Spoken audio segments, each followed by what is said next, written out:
Oi gente, tudo bom? Então bem-vindos a mais um Estande Vlog aqui no canal. Hoje é dia 12 de maio, são 5h40 da tarde, sinal de que está chegando inverno, além do friozinho. Aqui o sol já tá bem baixo agora, já parece quase noite. Tava pensando, nossa, eu tô começando muito tarde, mas não tô tão tarde não. É um horário que é bem razoável de eu começar a fazer uma apresentação. Então hoje eu vou montar uma apresentação, mais uma apresentação para mais uma reunião no Zoom. Essa é pra Vida Bem-vinda. E dessa vez é uma apresentação de artigo. A chefe que coordena as apresentações pediu para eu escolher um artigo para apresentar. Às vezes a gente tem alguns temas, né, que são passados pra gente pesquisar e apresentar. Às vezes é pedido que a gente escolha um artigo de uma das revistas de maior impacto em reprodução humana, que são a Fertility Sterility e a Human Reproduction. Então a gente olha essas revistas, a última edição dessas revistas, e escolhe um artigo do nosso interesse pra apresentar, que a gente acha que vai gerar uma discussão legal. Eu comecei a fazer mais tarde hoje, a apresentação é pra amanhã, porque eu tive um parto essa madrugada. Na verdade eu tava morrendo de sono. Eu ia auxiliar num parto hoje às 11 da manhã. E aí o meu plano era acordar um pouco cedo, fazer uma parte da apresentação antes do parto.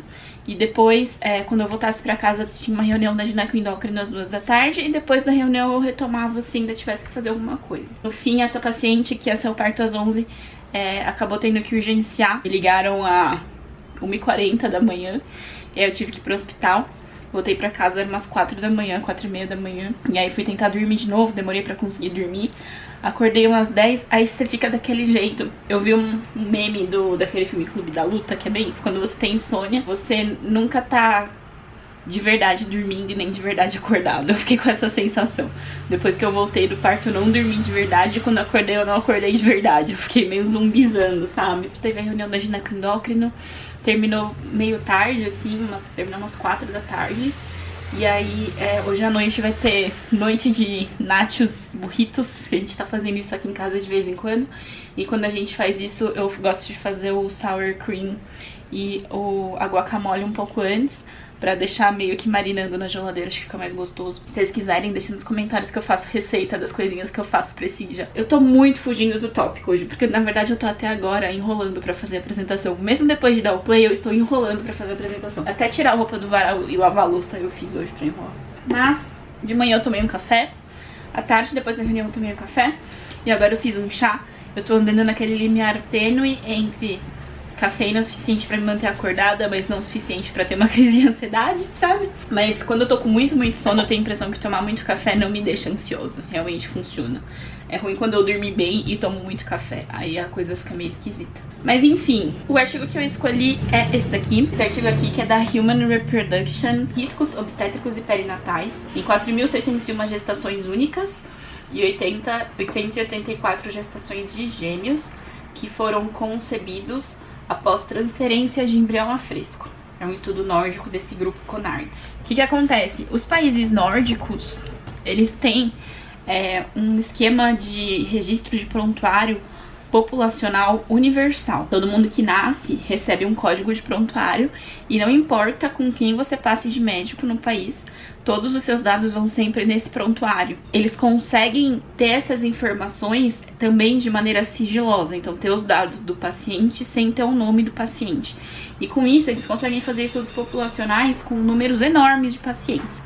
Eu não sei se esse estudo foi nesse caso, mas tem cara, parece que é um estudo populacional, que tem esse N muito grande, porque ele tem esses dados de procedimentos de reprodução assistida, mas ele também comparou com gestações naturais, gestações que não foram feitas com procedimentos de reprodução.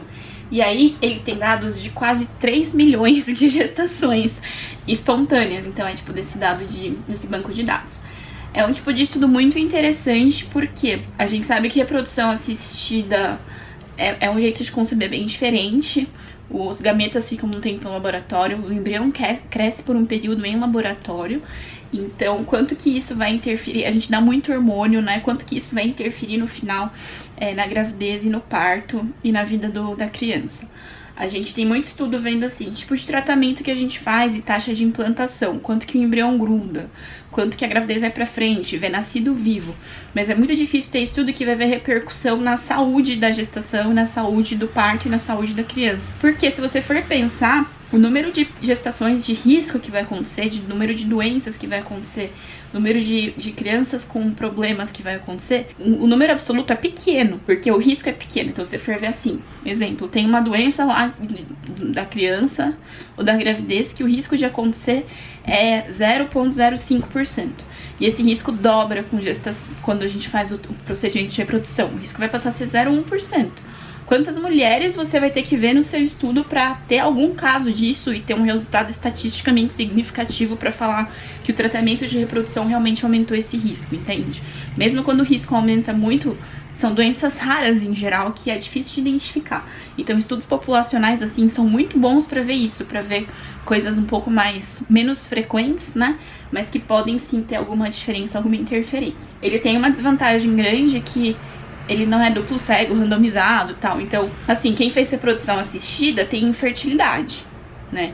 Então, como que você vai saber se esse problema que aconteceu, esse problema que foi mais frequente, foi pelo tratamento de reprodução ou foi pela infertilidade em si, sabe? E outra coisa legal que ele viu aqui, que não tá no título, mas que eu vi no resumo quando eu tava lendo os resumos pra escolher o artigo, é que ele também comparou embriões, a diferença de desfechos entre embriões transferidos no 3º dia e embriões transferidos no 5º dia. O que acontece? Quando a gente faz o embrião no laboratório, a gente geralmente tem a opção de deixar ele crescer até o 3º dia para transferir ou até o 5º dia para transferir para dentro do útero. O que a gente sabe hoje em dia?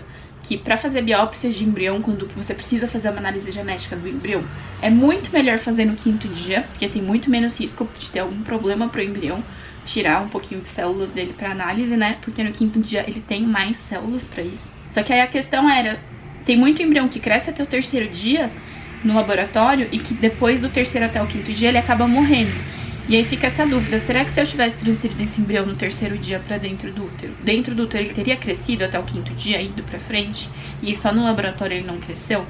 E o que os estudos mostraram? Que não, que o embrião que não cresce do 3º pro 5º dia no laboratório não ia conseguir crescer também dentro do útero. Então qual que é a tendência hoje em dia?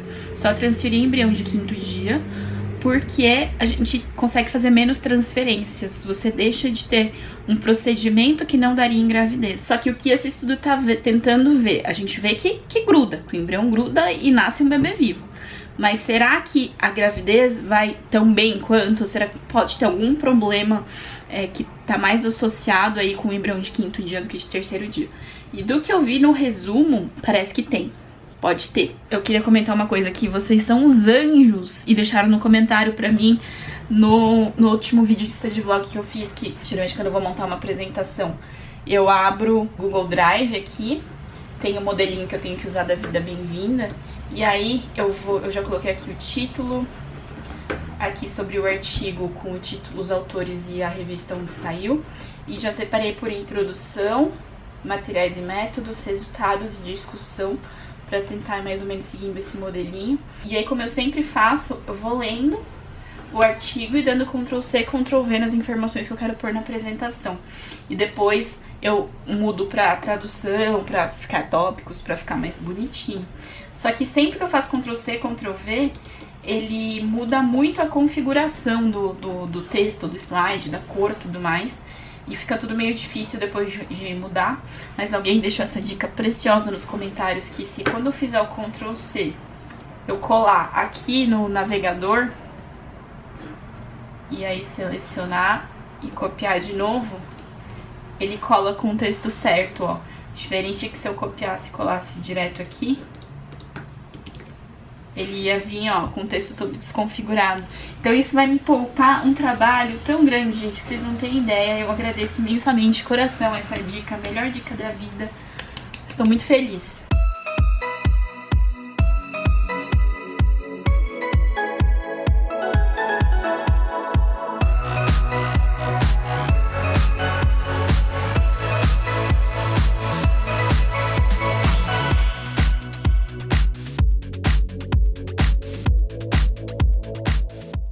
Tudo é tão grande que eles têm uma publicação só para dar as características populacionais das pessoas nesse estudo, mas eu acho, pelo que eu vi das tabelas, que ele também dá tabelas mais específicas aqui, porque é relevante para esse artigo.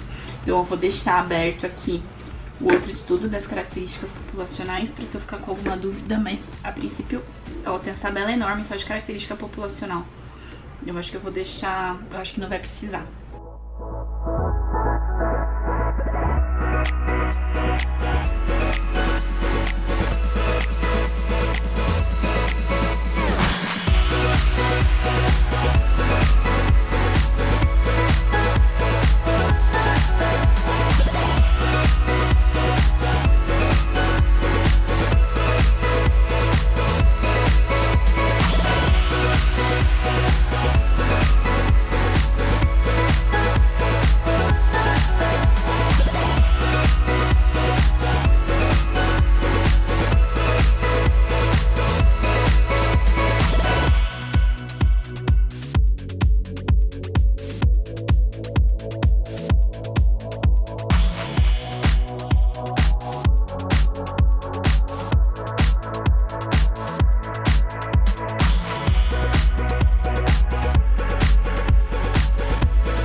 São 7h20, eu parei um pouquinho pra terminar de fazer as coisas do jantar e voltei agora.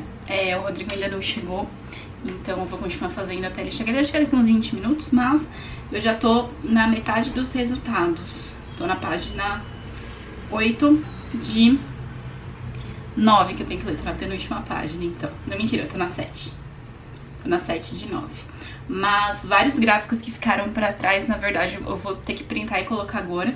Eu já tô printando os gráficos enquanto eu faço. Normalmente eu printo depois, dessa vez eu já tô printando durante a leitura. Mas a parte de resultados mesmo, da comparação, é bem rapidinha, bem resumida. Mas ele passa muito mais tempo falando do método e das características populacionais.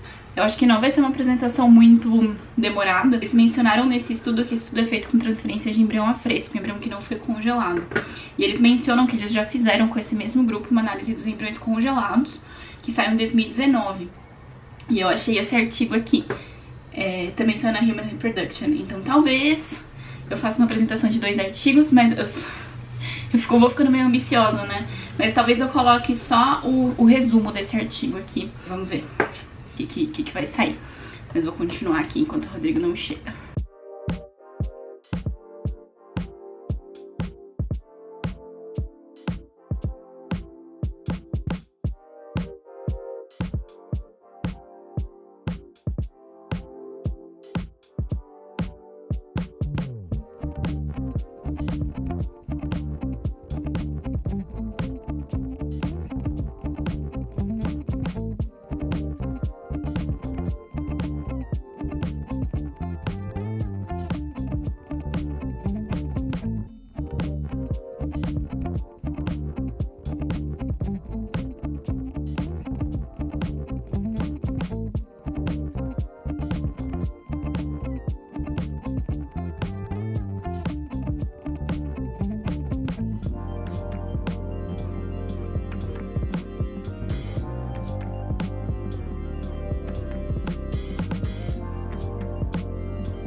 São 9h40 da noite e eu jantei com o Rodrigo e são 10h40 e eu comecei a gravar aquela hora, 9h40, e a bateria acabou.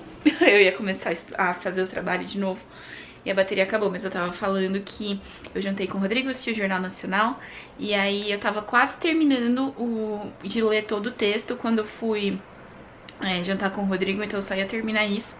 E no fim, uns 10 minutos, eu terminei de copiar as partes que faltavam do artigo pro slide. E eu decidi que ficou meio grande a apresentação. Eu acho que talvez quando eu der aquela organizada, ela fique um pouco mais enxuta, mas eu acho que apresentar os 2 artigos vai ser demais. Então eu vou apresentar só esse e coloquei só a parte do resumo do outro mesmo, do outro artigo que vê transferência de embrião congelado. E aí depois eu vim aqui pra cama. Coloquei pijama, mas tô com a blusa, porque eu não gosto de dormir de pijama de manga comprida, sabe? Mas antes de dormir eu fico com frio, então eu fico com pijama e casaco. Aí na hora de dormir eu tiro o casaco. Mas tô aqui com o notebook aberto e os gatos pra digitar mais um pouquinho. Eu tô com bastante sono e a minha cara tá super brilhante porque eu passei ácido e depois pus máscara e pus Bepantol, então eu tô tipo super melecada de máscara de tecido, sabe? Mas eu vou começar a organizar, traduzir, fazer as coisas em tópicos. Mas acho que eu não vou terminar hoje, eu tô com sono, eu tô me recuperando daquele parto de ontem ainda. E eu continuo amanhã de manhã, não tem problema, a apresentação é só 1h30 da tarde. Mas vamos lá. Por enquanto tá com 23 slides e eu já achei o slide da tirinha que eu vou deixar no final. E achei o máximo isso daqui. E tem toda a relação com isso ser um estudo populacional, né? O estudo populacional tem exatamente essa limitação. Ela mostra correlação, mas não consegue demonstrar causalidade. Vamos lá, os slides estão bem cheios. Tipo, muitos textos. O bom é que as tabelas já estão passadas no lugar que eu quero que elas estejam. Só tem algumas coisas nas tabelas que eu quero grifar pra destacar. E algumas que talvez eu apague pra não ficar, tipo, super poluído, assim. Mas tem muito texto pra resumir. Talvez eu acabe ficando até um pouco mais de slides. Vamos lá.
São 11h20.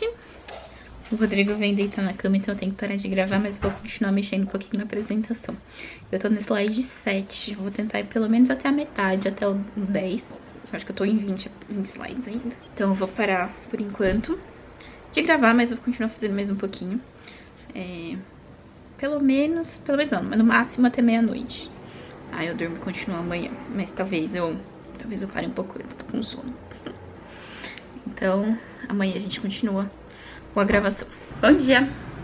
É o dia seguinte, o dia da apresentação, são 9h55 e eu tenho uma reunião no Zoom daqui 10 minutos. Mas não é uma reunião que eu vou apresentar, então eu vou poder terminar de me arrumar enquanto eu assisto a apresentação. Então, nesses 10 minutos eu já tô aqui na minha bancada pra me arrumar, só que eu vou abrir o computador. E eu gosto desse lugar aqui porque tem luz do sol e tal. E vou ficar uns 10 minutinhos aqui mexendo na minha apresentação. E aí depois eu ligo a apresentação do Zoom, já me arrumo, já fico maquiada pra minha apresentação enquanto eu assisto esta outra. Ontem eu terminei até os resultados. Então hoje eu tenho que mexer só na discussão. Depois, quando eu for treinar a apresentação, eu provavelmente vou mexer nos resultados de novo. Mas por enquanto, para tradução, falta só a discussão e o resumo do outro artigo.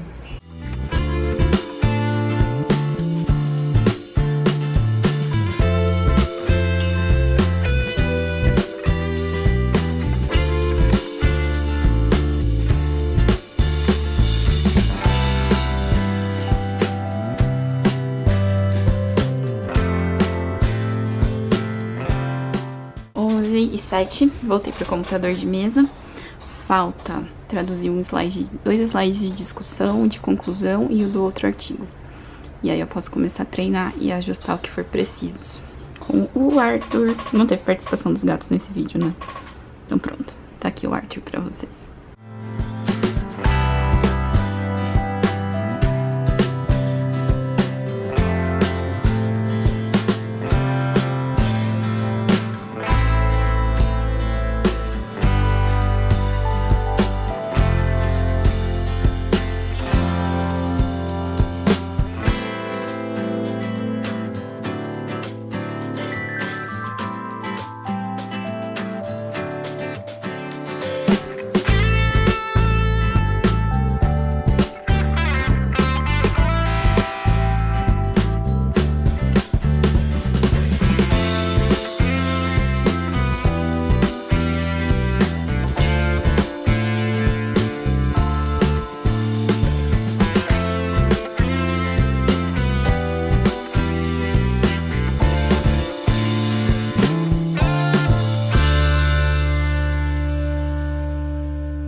Prontinho, agora é 1 da tarde.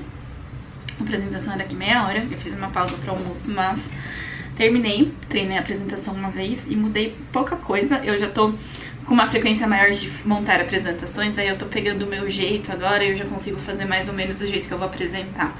Principalmente quando é a apresentação de artigo, que é uma coisa mais fechadinha, não tem que mudar tanta coisa. Mas eu vou mostrar pra vocês o título da apresentação, que é o título do artigo. Aqui a apresentação do artigo com os autores e a data da publicação. A introdução, que é um slide só, com a questão do artigo. Que, aliás, eu vou grifar a questão do artigo aqui. Materiais e métodos, que é a corte que ele utilizou e o N que ele conseguiu dentro dessa corte, o período de anos em que os dados foram coletados, os desfechos que ele vai considerar obstétricos e perinatais, os fatores para o qual ele fez o ajuste para análise, as covariantes, né? Aqui dos resultados, a frequência de transferências em D3 e D5 em cada país, resultados de dados populacionais, que eu vou mostrar as tabelas todas porque os dados são muito interessantes, a comparação, mas aí eu vou só falando e apontando o que tem de igual, o que tem de diferente, os dados de tratamento e os resultados nas comparações em D3 e D5, que eu deixei tudo, porque alguns dados não têm relevância significativa estatística, só que chegam muito perto, talvez com N um pouco maior chegasse, mas eu deixei grifado só o que deu diferença estatística, então aqui nos resultados de D3 e D5 em desfecho obstétrico e perinatal, e comparando a D5 com gestação espontânea em desfecho obstétrico e perinatal, e os resultados em relação à gestação gemelar. Na discussão do próprio artigo, o que ele tem de resultado, forças e fraquezas, a comparação dos resultados deles com outros estudos e uma possível explicação biológica para esses achados, a conclusão e a sugestão do que se tire para o dia a dia desse artigo, e só mencionar aqui, bem resumidamente, que eles têm um estudo anterior de novembro que avaliou o embrião congelado, porque esse é só de embrião fresco, e o quadrinho que eu mostrei pra vocês ontem, eu deixei aqui nas notas de rodapé pra mim o que eu quero comentar como conclusão. Então tem meia hora agora, eu vou dar uma espairecida aqui, tomar uma água, porque fiquei falando muito, a apresentação ficou longa. Daqui a pouco eu apresento e volto pra falar pra vocês como foi. Pronto, são 3 da tarde, acabou a reunião. E foi curioso. Eu apresentei o artigo, deu tudo certo. Só que, em geral, já é muito feito transferência em D5. E assim, tem muitas vantagens. E no dia a dia, a gente acaba transferindo mais em D5 porque a gente vê mais paciente um pouco mais velha, ou paciente com mais risco de peristímulo ovariano, ou paciente que vai fazer biópsia de embrião, e nesses casos não tem como ser D3 mesmo. Mas o que eu queria trazer era para as poucas pacientes que talvez não se encaixem nesses critérios, que vão transferir a fresco, pensar em talvez transferir em D3 e tal, enfim. E aí no fim a discussão foi interessante, mas ficou mais no sentido de, olha, a gente não tem muita dúvida de que vamos fazer em D5, sabe? E assim, eu entendo isso e o que eu queria mesmo era trazer um contraponto. Que eu acho que é interessante. Eu não vou trazer um artigo confirmando o que todo mundo já faz e todo mundo já acha. Eu acho mais legal levar um artigo falando, olha, tem esse outro lado aqui. Mas aí, eu não sei se ficou claro isso. Enfim, eu fiquei um pouco angustiada com a impressão de que as pessoas acho que ficaram achando que eu quero ser a diferentona, sabe? Sei lá, talvez a escolha do artigo não tenha sido muito boa. Acontece, nem todos os dias são ótimos. Mas é isso, gente, esse foi mais um stage vlog. O próximo stage vlog que a gente vai ter vai ser um pouquinho mais complexo, eu acho, porque vai ser uma apresentação pro grupo dos estagiários do grupo de reprodução humana do Hospital das Clínicas. A gente tem uma aula toda quarta-feira que um dos estagiários apresenta, e aí eu vou falar sobre insuficiência ovariana precoce. E aí é um guideline gigante que o professor deu como guia para orientação. Então vai ser uma coisa que dá mais trabalho. É uma apresentação que eu tenho que mandar pro chefe antes pra ele ver e dar ok e tal. Então que eu vou ter que fazer com alguma antecedência maior do que eu costumo fazer. Então é isso. Espero que vocês tenham gostado desse vídeo. Se vocês gostaram, clique em gostei pra mim. Não deixa de se inscrever no canal pra mais vídeos. Não deixe de me seguir nas redes sociais, Twitter e Instagram, tudo aqui embaixo. E é isso. Tchauzinho e até a próxima.